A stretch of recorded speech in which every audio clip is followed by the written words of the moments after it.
Pour les amateurs de sport sur la glace, soyez avisés que la garde côtière circule en tout temps sur nos eaux. Lorsqu'il y a des situations météo un peu extrêmes, on déconseille d'aller sur la glace. Si on annonce des vents forts d'une direction ou d'une autre, il est fort probable qu'il y ait des bouts de banquise côtière qui vont se détacher. Et avec les vents, il y a des changements de température drastiques ici dans notre coin de pays qui peuvent fracturer la glace, déformer la glace.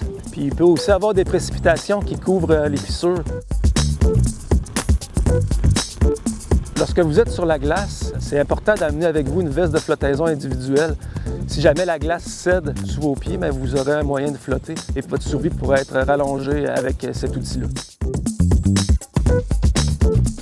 Aussi, avant de partir sur la glace, faites-vous donc un petit plan de route, un petit plan de sortie, c'est-à-dire avisez de la famille, des proches, où est-ce que vous allez, combien de temps vous pensez être là, à quelle heure vous pensez revenir et un numéro de contact d'urgence. Comme ça, si vous n'êtes pas revenu, bien, les gens vont pouvoir déclencher là, les services d'urgence pour aller voir ce qui se passe avec vous. Aussi, ce qui est important, ayez toujours un cellulaire chargé. Maintenant, les services d'urgence peuvent être capables de vous détecter avec une précision quand même incroyable avec votre appareil cellulaire. Donc, avoir un appareil cellulaire sur soi, c'est une garantie presque d'être retrouvé. Je crois que c'est la chose qui pourrait le plus vous sauver la vie si jamais il arrive quelque chose sur la glace. On peut avoir aussi un GPS chargé qui indique notre position, donc on sait à tout moment où on se trouve.